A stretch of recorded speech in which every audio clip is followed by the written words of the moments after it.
Hey, everybody. We've got a great panel. Why don't you guys come on out? I'll let them introduce themselves. I'm Jesse Lawrence. I'm the CEO and co-founder of FanIQ. We're a fan marketing platforms for venues, teams, festivals, helping them mostly use paid social to find new fans and engage existing fans. Cassie?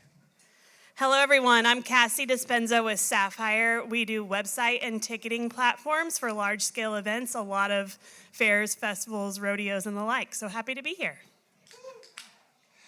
Yeah, James Humpherson, General Manager of Humanitix, and we are a ticketing platform. We're also a 501c3, so we actually use all the profits from our booking fees to fund education programs for disadvantaged kids here in the US and abroad. Hey everyone, I'm Tia. I work with Hive.co, and we are a CRM, email, text marketing platform, but our bread and butter is integrating with the ticketing partner so that you can actually action your ticketing data and reach the right people at the right time to drive those ticket sales.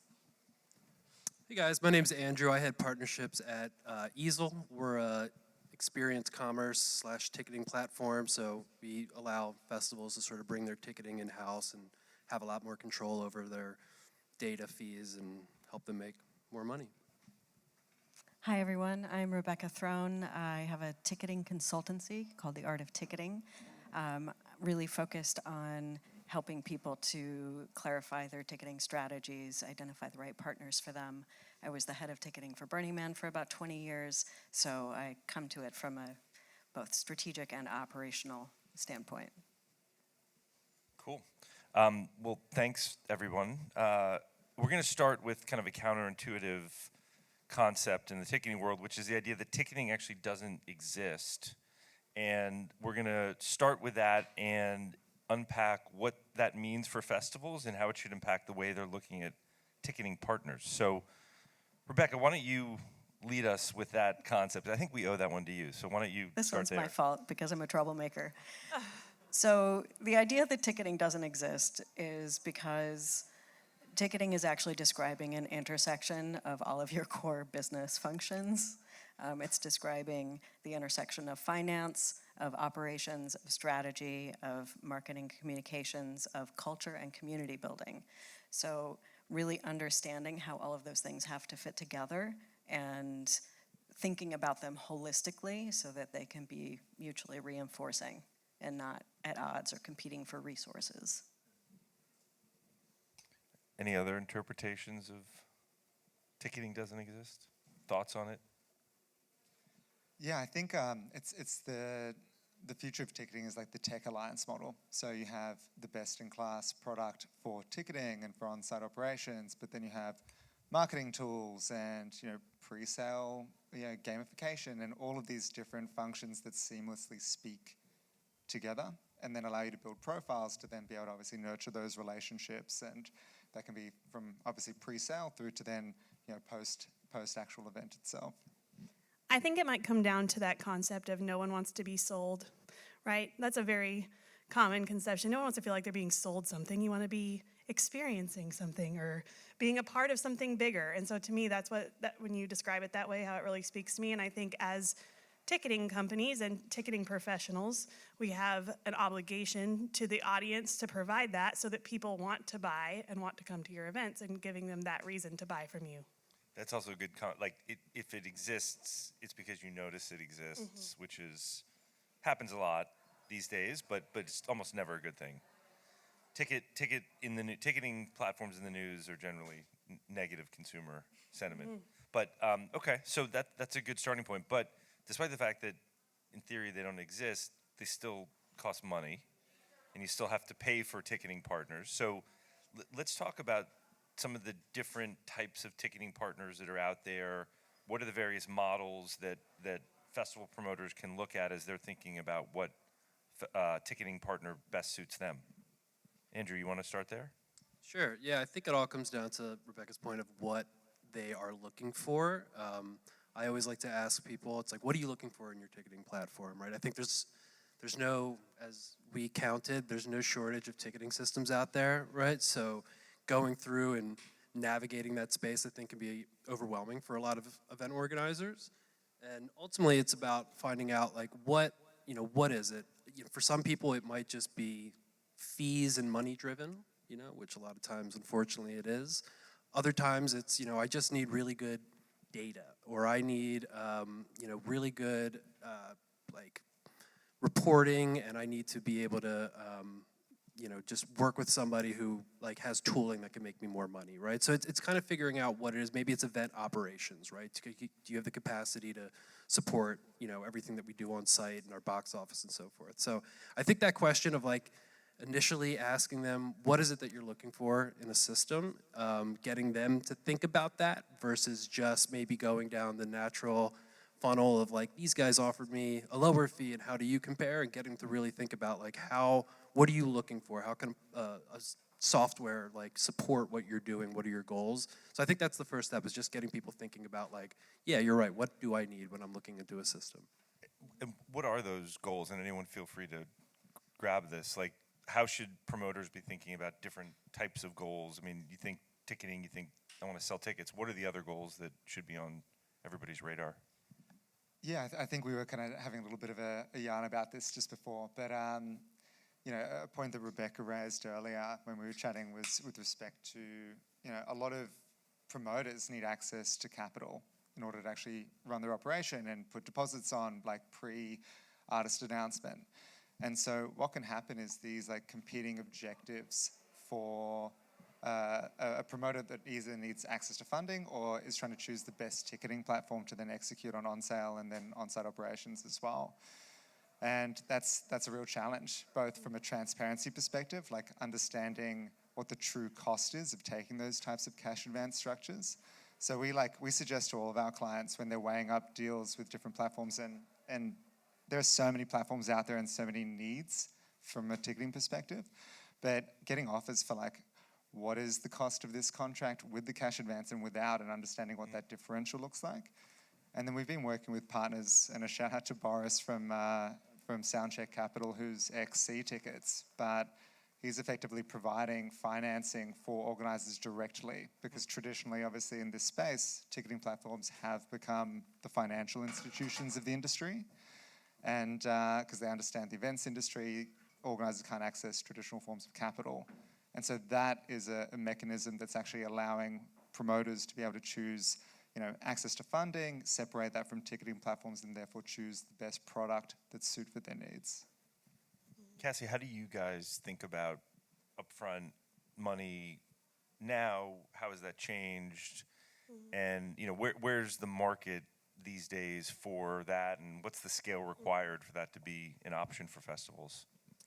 That's a great question.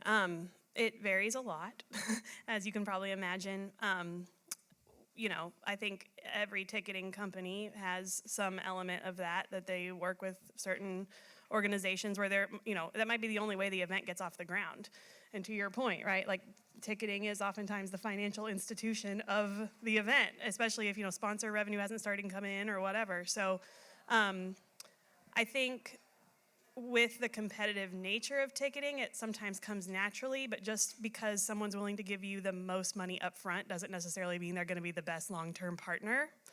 And so there's a weighing that needs to take place a lot of times from festival organizers to say, yeah, we need a little money, so maybe we can take this offer because then it looks like this has the best features that will fit us.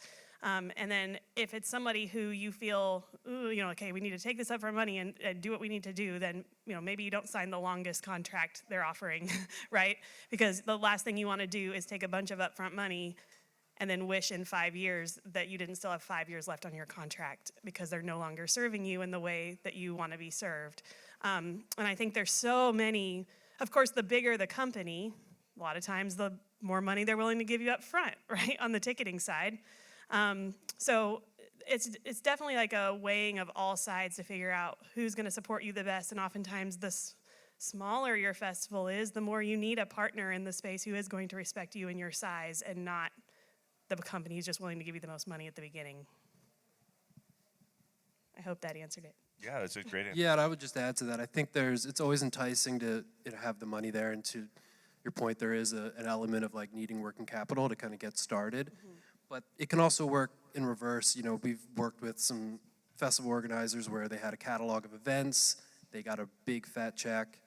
2 of their events kind of flopped, didn't do well. They're having to take out an advance again to kind of recoup for that, and they're in this cycle. And it's a weird dynamic to have with like your ticketing partner, right? And no other business, are you getting like, are they the bank, right? Your software that you're using. But to add on top of it, they're not even happy with the partnership.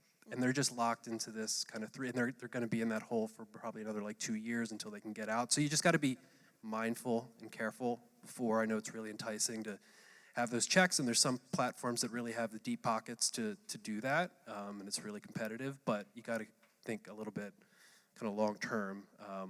And there's other options now. It used to be obviously like festivals are very high risk, so banks traditionally would not lend to them. I think that's changed a bit to what James was saying. There's a lot of like private lenders out there now that kind of understand the economics of festivals, that all this money's coming in at once and sort of how it works.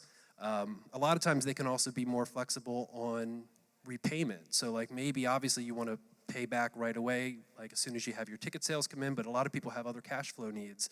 Working with other lenders that might have other flexibility where they could, spread that repayment structure in a different way than like a ticketing platform was. So there's a lot of considerations into that.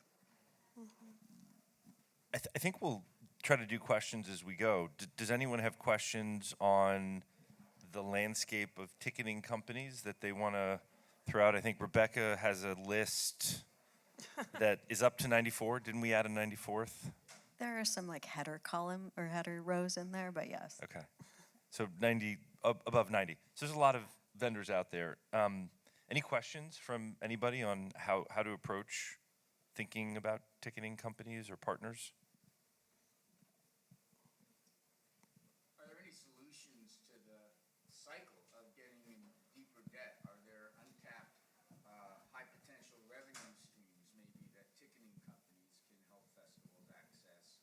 Or is there an alternative to the soundcheck capital approach that could be not a bank, not a ticketing company, and not soundcheck? I mean, there's some questions that need answers, and there are no evident solutions on the horizon, but I can't help but thinking there's some kind of new revenue stream that can be developed. Maybe by this time next year, I'll take an idea into reality. But in the meantime, anyone have any thoughts?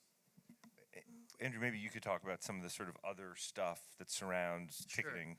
Yeah, I think one thing that festivals could really do to tap into new revenue streams is investing in working with other vendors, hotels, different companies. Obviously a lot of these festivals are launching in markets where they're working with cities and tourism boards. So not only is it valuable to be able to sort of add on, all these people are coming to your event, whether it's 5,000 people or 50,000 people, they're traveling there, they're staying in hotels, they are, getting on shuttles, they're going out to dinner. It's like, how can you tap into that part of the pie?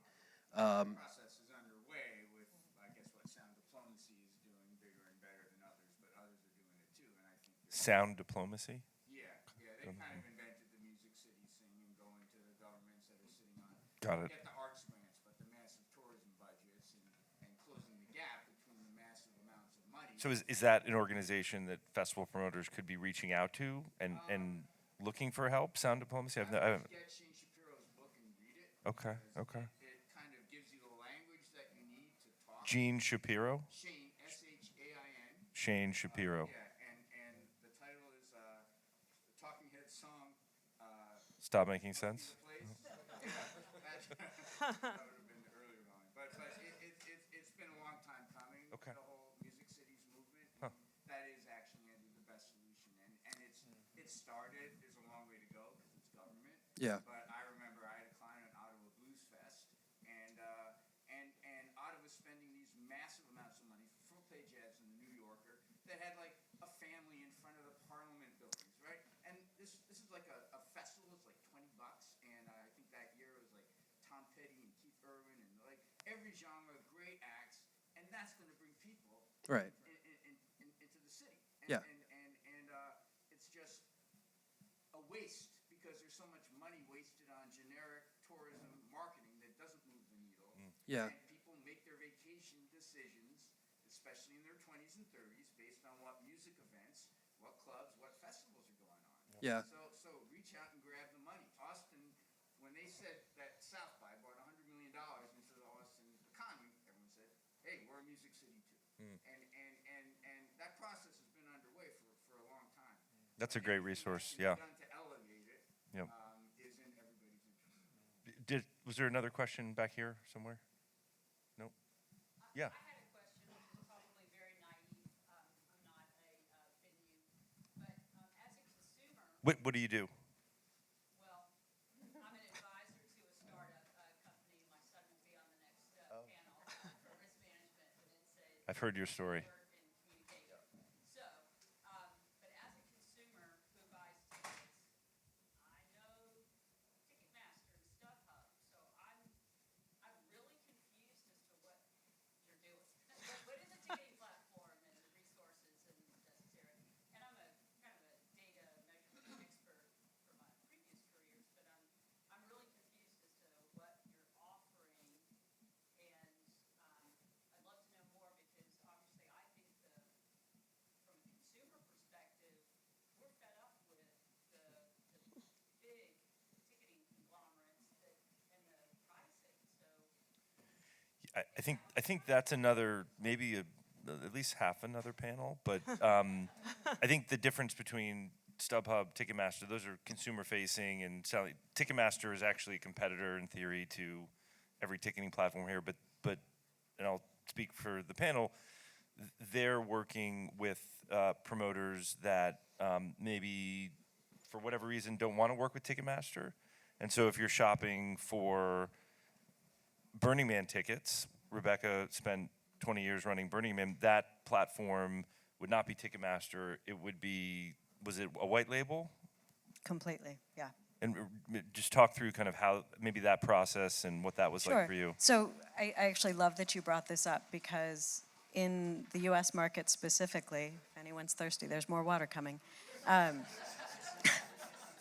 In the US market specifically, the majority of ticketing companies are business to business. They're not business to consumer. And Ticketmaster straddles both of those worlds. So when you're buying a ticket to a Live Nation act, you're going through one of their properties, whether it's Ticketmaster or Frontgate or Universe, or they have a lot and it's all the same company. With people outside of that ecosystem. So that's, I think last I saw Ticketmaster Live Nation and AEG Access represented something like 70% of the live entertainment market. We're talking about the other 30%. And as a consumer, it is so frustrating because it is by design completely opaque. And to I think the point that you mentioned earlier, like it doesn't, if it goes well, if you have a lovely experience, you never think about it again. So that's obviously not what stands in your mind. And I would just really encourage people in that 30% to shift your thinking a little bit, because ticketing is actually the first touch point people have with your event. It sounds woo-woo. I'm in California, so I can say these things, but ticketing is actually an instrument of culture. It is a vehicle of culture.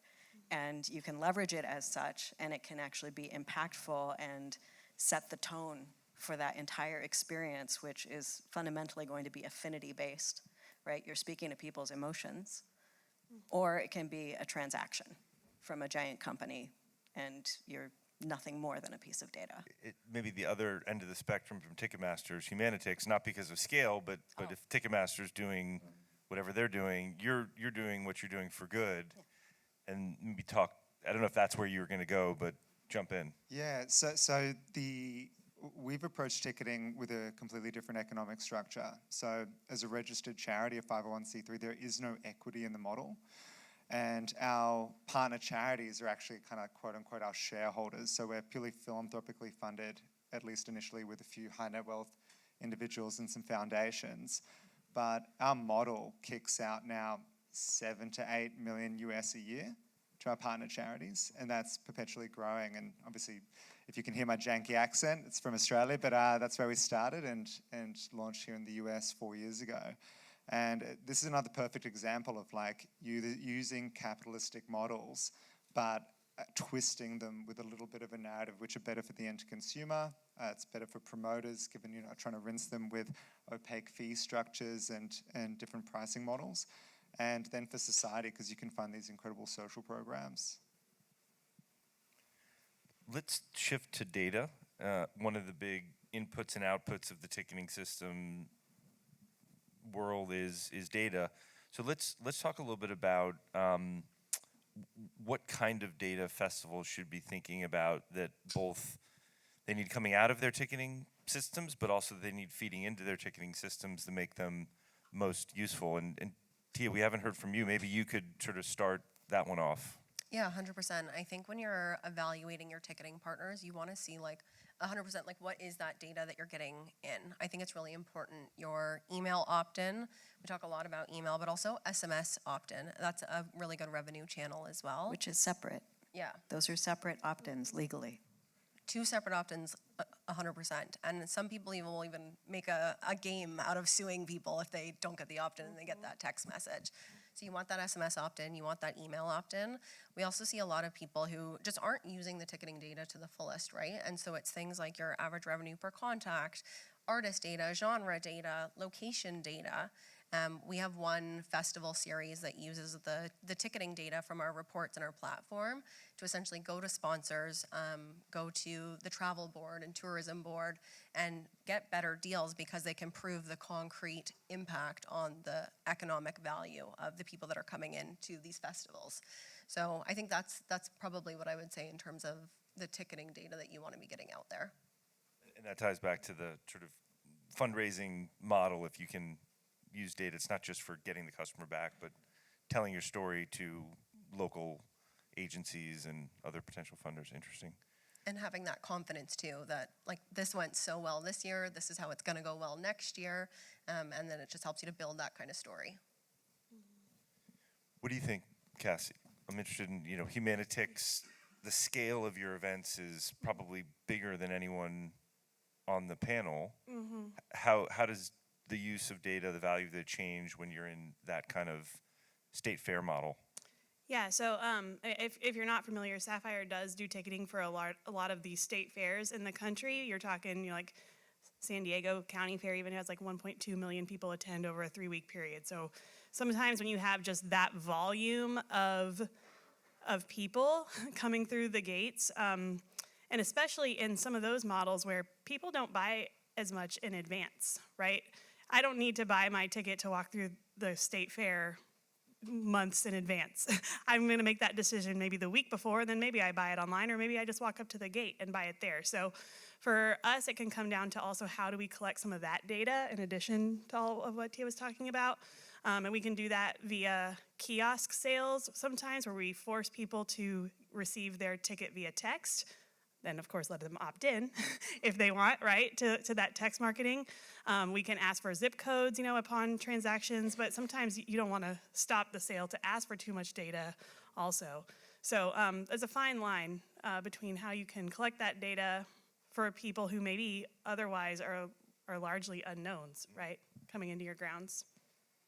The walk-up is, a whole different use case for sure. And do you guys see a lot of walk-up in events you work with? Like, what's the general distribution of buying windows across? Kind of a little bit of an off topic, but what does that look like as a festival promoter? How should you be expecting sales to be kind of coming through between the day you announce and the day of the show? I don't want to steal the show, but it really depends on the event type. I think, like with our fairs, a lot of those clients, it is a lot of walk-up. Creating scarcity, always will drive the event. So I think, to your point, how do we get revenue in and get it in quicker and get it in more? Whatever you can do to get that money early will always benefit you in the end, even if you do see a high walk-up. So we've worked with clients who say, oh, we're just GA, we don't have any sort of reserved seats. People just walk up and buy their tickets. I'm like, well, how do we give you some reserved seats? How do we say it's a limited quantity? How do we how do we make it feel like something that someone needs to act on now to get that money in? And then how do you raise that average order value, the AOV, to really make sure you're getting the most bang for your buck at the time that person has their credit card out? And for us, that's oftentimes layering in our RFID system in the mix. Can we sell them a wristband at the same time? Can we get them to give a donation? And really taking advantage of that moment that they're about to buy to get the most revenue out of each person in a nice way. And to serve them the best and offer them the highest quality experience. Yes, in a nice way, not just stealing their money. We have a question. Yeah, please, Mike. I would love to know the panel's perspective on the fact that in California, you now have to have e-transparency, which with rising production costs, we're all looking to like increase our ticket fee to account for that. But from a consumer perspective, they don't really know that that's a law, so they're just seeing whatever you're adding to your ticket plus the fee now there, because they're not thinking about that, oh, that's just moved up in the transaction cycle. So they're just seeing your costs for this event went up dramatically. So I'm curious from your perspective how that's actually impacting things for the consumer and for the company you're working for. I'm a fan of just brutal transparency on it. I think we just have to show like costs have gone up. This is where your money, this is where your money's going to, and we have cost on our end, and there's fees, there's taxes that you're not aware about, there's different things, and just being leaning into that a little bit. I think customers, at least, they want to. It's the not knowing, and it's the feeling like they're getting scammed, more so than being like, okay, this is more money than I was expecting or what it was last year, but this makes sense. So I think just leaning into that and being brutally honest on kind of where the transparency around the fees. Yeah, I think it's a step in the right direction for the industry, right? And so naturally there's always going to be a bit of pushback or frustration, at least initially, when people start to adapt to that new norm. But I think, the more radical transparency, I think the better. Can I add something to this? Going back to your question, which I loved, is we need to remember as event producers that the people buying the tickets genuinely do not understand where those fees come from. Going back to that opacity. So the ticket companies, all of them, including the big ones that we already mentioned, they're by design often just the meat shield to take the brunt of everyone's anger when a portion of those fees are going to your venues and to your event producers. But it's evil ticket fees, or oh my God. The artists as well. So every ticketing contract out there has the ticketing company's per ticket fee, and then there's a facility fee, or it goes by a few different names, which goes to if you're in a venue, the venue keeps that. So whenever people, especially with venues, I tell people who want to support independent venues, pay that fee gladly, because they're not making money from the act. They're not keeping the ticket money. That venue is only in business because of that fee and the food and beverage you buy. So if you love your independent venues, pay those things and be happy to support them. It is. It is. Because people, if you think of it, people are conditioned by the horrendous money grabs of the airlines or the hotels with resort fees, for nothing. And that's because the third parties they need money that they don't have to give half of to Expedia and everything like that. So all these other businesses have gotten so complicated, but it's the venues, the independent venues, that are suffering the most from it. Yeah. And I think the ticketing companies have a responsibility to work with the venues I agree. and put it out there, at least what you can say. You can't say half of the ticketing fee is going to the artists, because that blows everything up. But there's still an opportunity to communicate more transparently. Let's talk about pricing for a minute, because it's an interesting sort of jump off from Mike's question about fees and what do you guys see as best practices from a pricing standpoint? How do ticketing partners help with pricing? Providing context, providing benchmarks around price tiering. I'd love to hear everyone's thoughts on how that's looking in 2025. Yeah, I think what we've been talking about is the meta theme of like transparency and understanding what the true cost is. And so a lot of large platforms might have, as we said, like a cash advance and then low, upfront costs from a ticketing perspective. But then you pull back the curtain and it's like you're a major festival and you're enrolling people in payment plans, and then the economic structures aren't actually aligned. So you have a ticketing platform that earns more money from people dropping out of a payment plan, given the payment plan creation fee and the cancellation, like the dropout fee and all of that, which they then retain. And so suddenly it's like, holy shit, there's like a huge component of revenue that's been going back to this platform, when on the surface level I thought I was just paying a small amount. And then what the cost is then to the end customer's experience as well. Because we were talking about with layaway or pay as you go, if there's a default, the ticketing platform keeps that fee, right?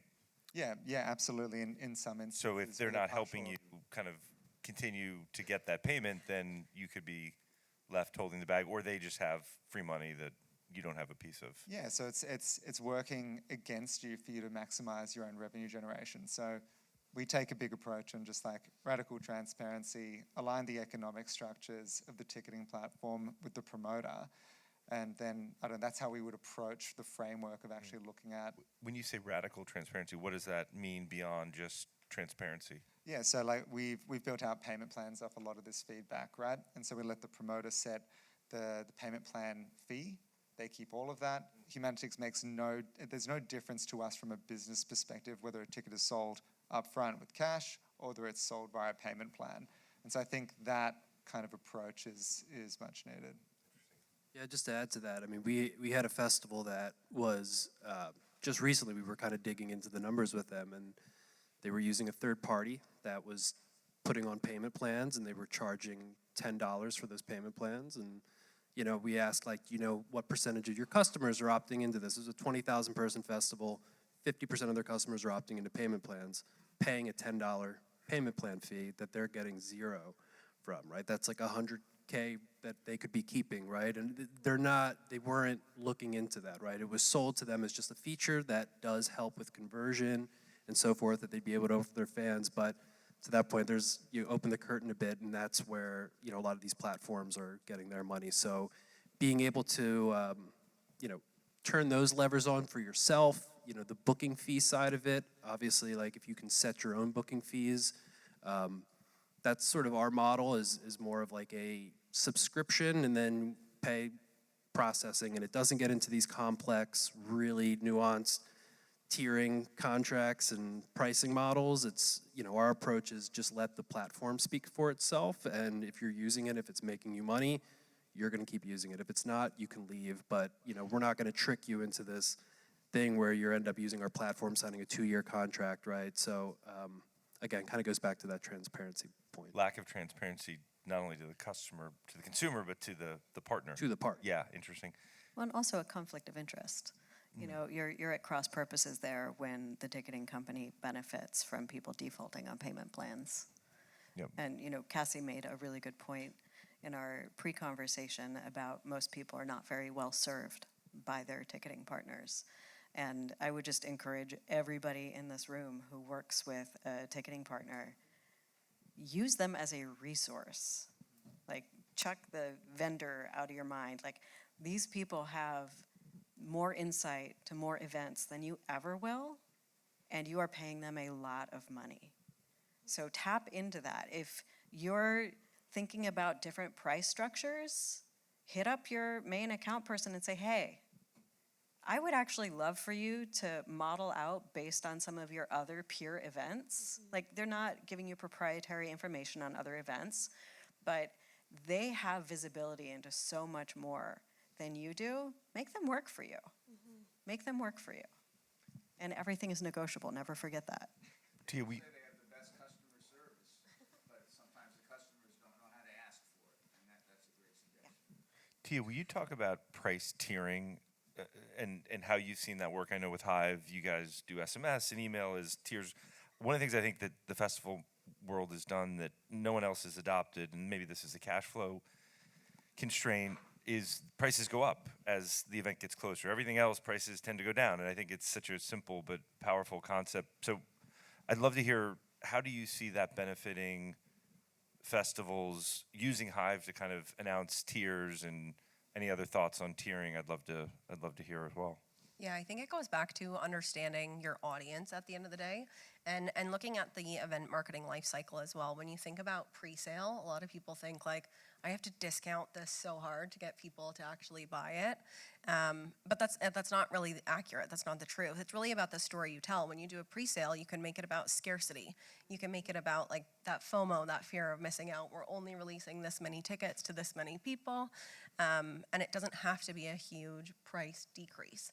But I also think if you can understand the ticketing patterns, the buying patterns of your consumers, are they buying, to your point, 2 weeks before the festival? Are they only buying on payday on a Friday, et cetera, et cetera? You can kind of build that confidence behind your pricing tier when you actually understand your audience and what they're willing to spend based on the data that you've gathered and collected. Go on sale earlier. That's a big thing too. I think every festival should be going on sale much earlier, and I think they get wrapped up in sort of the marketing side and what, but you know, there's no surefire way you're not selling tickets unless you're, you know, on sale. So that's something that we've seen a lot be effective, is like going on sale early. And I think the reason a lot of people don't go on sale earlier, because it's like if somebody purchases a ticket 6 months in advance, how am I going to engage with that person until the festival happens, right? And people want to be hearing from you. They want to be excited about your event. So it's about how can you get them to buy tickets early and then continue to engage with them until they're at your festival. Hey, here's a fun fact about the artist. What's your favorite color? Do you have a dog? It doesn't have to be I'm asking for your SIN number and your home address all up front, but how can we continuously collect that information, engage with the audience? I think there's something to be said too when it comes to pricing that, you know, we see this a lot on the more fair exposition side, but sometimes on the festival side too, that people really undervalue what they're doing. You know, what it takes to put on your events, and it's a lot, and everything costs more. And I do think, you know, while we want to be price sensitive and not just, you know, to your point, like making sure that we understand our audience enough to know what prices they can pay. But there's a level of, you know, people go to the store, they see the price of eggs, right? And we're trying to sometimes sell tickets at the same prices for some, you know, more legacy festivals that your price was the same from the year 2000.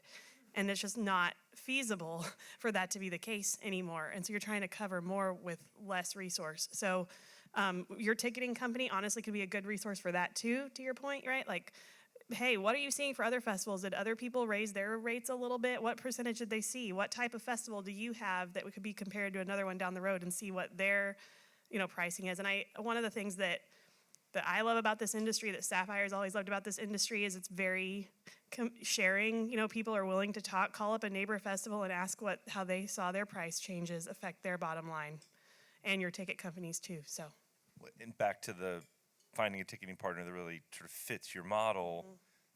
If you're with a ticketing partner that doesn't fit your model, their comps may not be relevant to you, and absolutely, the data may not be as helpful. Interesting. Any questions on pricing, how to price festivals? Ideas, thoughts on the pricing front? Dynamic pricing versus tiered pricing.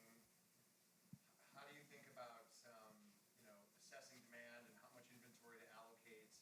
If you're doing sort of static tiers, how much to allocate at each tier and kind of feel out the market before you go up, versus using some kind of mechanism that more kind of fluctuates based on demand. Generally, how do you think about that, or how does your platform handle it? Yeah, I think it's a tricky one, right, with dynamic pricing. I think pricing in general, it's can be a bit of an art form based on so many factors. Obviously, you can use direct comparables by leveraging your ticketing platform and looking what else is happening in the market. But it's a challenging one because, I mean, from some of the chats we've heard over the last 2 days, right, like ticketing is not going to be the place where you're going to make all of your revenue, and it's a pretty hard place to actually, make a profit. And so dynamic pricing is one lever that you can pull to obviously kind of like automate some of that process. I think tying back to like what is the actual true cost, and for the end consumer, you know, it's potentially damaging to that relationship where, like, you know, we're talking about transparency this entire time. An end consumer, like, realizing that, you know, they're going to pay more or pay a premium for a product that they perhaps have had a perception otherwise. And then what is the influence and impact on their purchasing behavior later down the track? Are they going to wait longer in order to purchase tickets for the first time and just wait for the hype to kind of die down when what you're trying to drive is actual demand? So it's not as easy as, like, do you capture additional revenue share via dynamic pricing or structure it kind of with tiers? So I think dynamic can also work well if you're big enough on the secondary market where you can sort of outsource dynamic pricing if you want. I think there's a scale required there, but dynamic pricing for festivals, I don't see it much, if at all. I can't think of a festival that does dynamic Well, pricing. and depending on the nature of the festival, you know, some more legacy festivals that are cultural institutions in their own right, Yeah. you know, they're not selling tickets based on their lineup. They're selling tickets based on who they are and their history. I think that they are much more mindful about not just trying to get the most money they can for a ticket, but really keeping the event accessible to different facets of the community. You know, that was one of the things that I was always the most focused on when I was ticketing Burning Man, is it is a vast and varied community with every socioeconomic profile you can imagine in there. So designing the programs and sales and timing to address the needs of those different audiences. You know, you mentioned, you know, really embracing the FOMO of a presale. I literally named the Burning Man presale the FOMO sale. For that reason, it was the most expensive ticket you could buy, earliest in the season, so that those people didn't actually have to think about it again. And they had the means. It was no skin off their nose. And it was literally the same ticket for more. That was That the high, you're FOMO. saying you priced it the highest Yeah. for people that knew they were going to come, tons of expendable Right. dollars as opposed to Why would you put them in a sale competing with everyone else who needed a ticket at a fraction of the price? And how did you identify those prospects? They're largely, in that instance, they're largely self-identifying. But you incentivize it by removing the barriers. It's the easiest sale. You know, the dynamics are shifting a bit, but when you have a sold-out festival, you really have to understand the behaviors and the drivers of each of those audiences. And the most important thing for that audience is making it as frictionless as possible. The price doesn't matter. They're not getting anything else for it. They just get it easier and faster and more expensive. That's a great problem to have.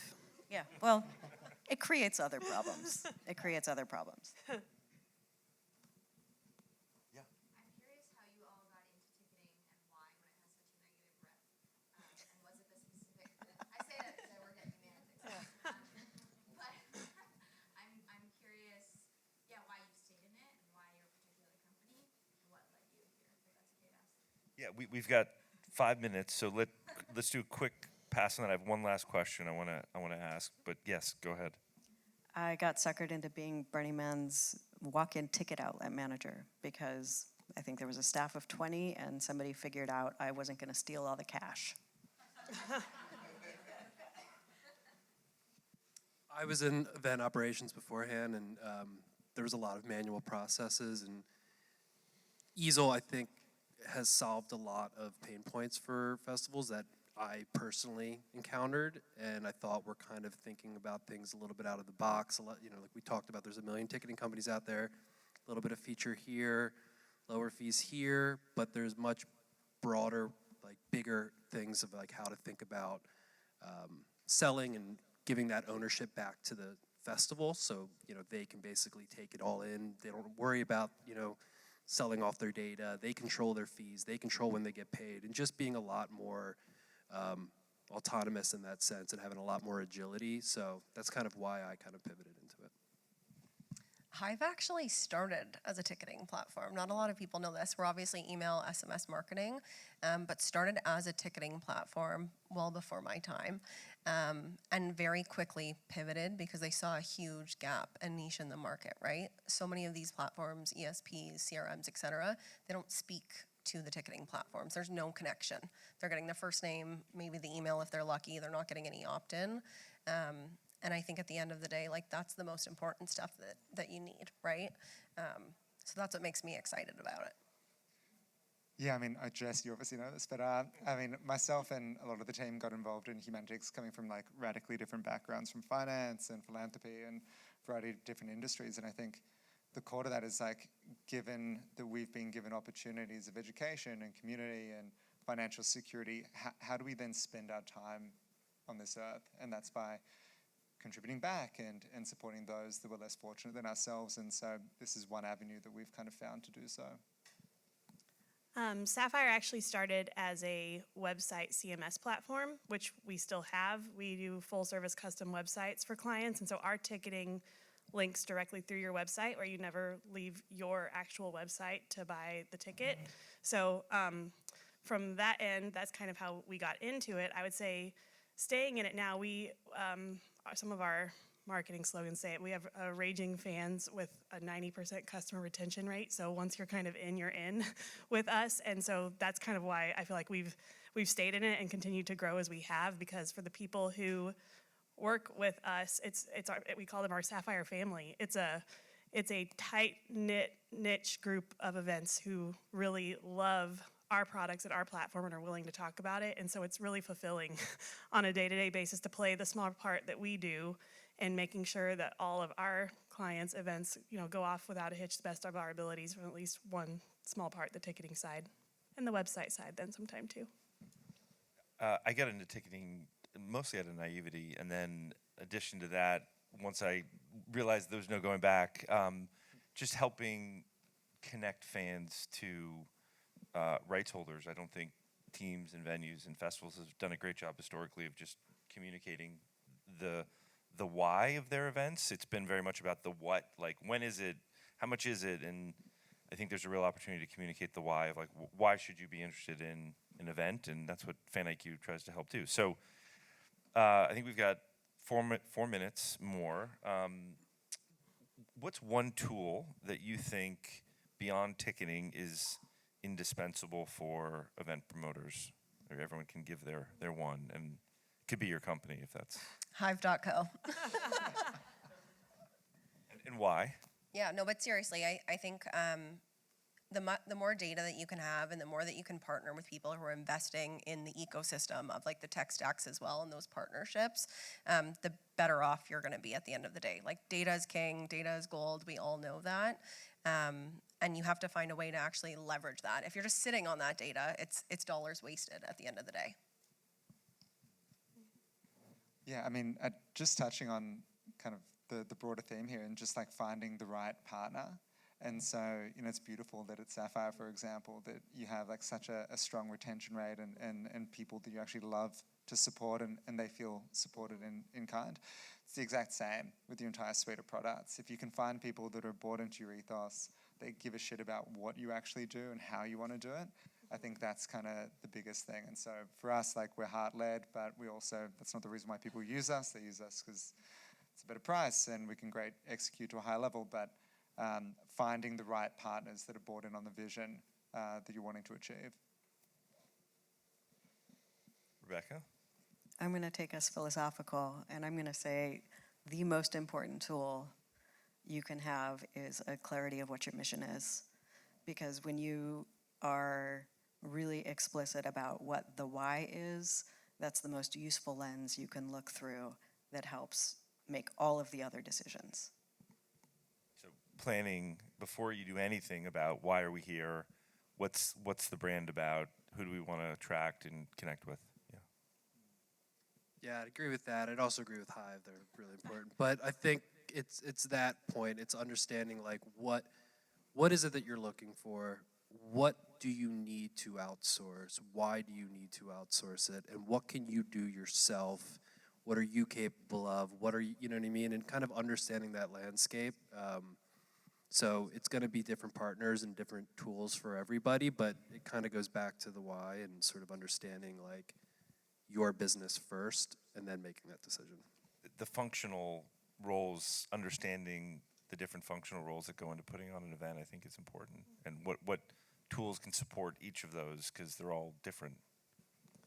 Yeah, I was actually kind of thinking something like that, but as you just talk about, your reason why you're here and what your why is, like no one usually got into working for a festival to become a millionaire. Like this isn't, the best industry to be in if you want to do that. Apologies. And maybe unless you're Ticketmaster or something like that, I'm not sure. We don't operate in that space. So finding a place where, your purpose really speaks to why you want to go to the office every day, the crowd that you're serving. We found our why that way, and I think it's really hard to say that like one specific tool would get you there, but I was also going to maybe say Hive or whatever your email marketing partner is. Data does drive a lot of what we do and the reason behind why we do it. And if, in order to continue to grow, I think is a goal of everyone, that's, I think, the first ticket to be able to do that. Any last questions? I think we're bad on time. Yeah, please. We're a Ticketmaster venue, not a Live Nation house. So we have all the things, but get less attention. But just curious, the thing that we're getting ready to go out to RFP, because we're tribal games and we have to RFP. But I always get led back to Ticketmaster because their software platform is so easy, right? We're a scaled house, so when we do festivals and other things that Ticketmaster does not do well, but the bread and butter is a fixed theater of 1,900 people. So just the ease of it, like I can scale an entire show and put it all out and get it on sale in like 25 minutes. It's super easy. So I know most of your platforms have traditionally been festival, GA, VAS, VIP, and not a fixed seating platform. So are any of you moving towards that, or have offerings that I might not know? Yeah, GA versus reserve. Yeah, like reserve, because I mean, it's a whole different animal. I mean, I come from arenas and stadiums, right? So when you're scaling and building a show in like TM1 now versus like you used to have to build, like we built at the Coliseum stadium shows and you had to have Arctics and you built it in host. Now, even me, who is not a ticketing person, I can build a show in a fixed seater, like with platinum pricing, all the things really fast.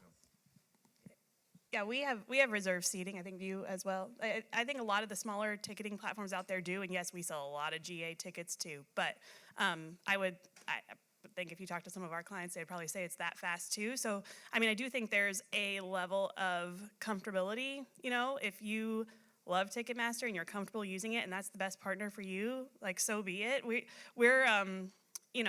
always have a very fair approach to not also wanting to take clients where they've found their version of what we offer, right, of Saffire and the love that we have with our clients. So are you the same? yeah, we're the same. And actually, I was just going to kind of add some additional context to what we've seen here in the US. Like the National Western Center out in Colorado, like major entertainment district with a variety of different requirements from a ticketing perspective, right? You have huge stadium, you've got live music, but then you also have expo spaces and all this sort of stuff.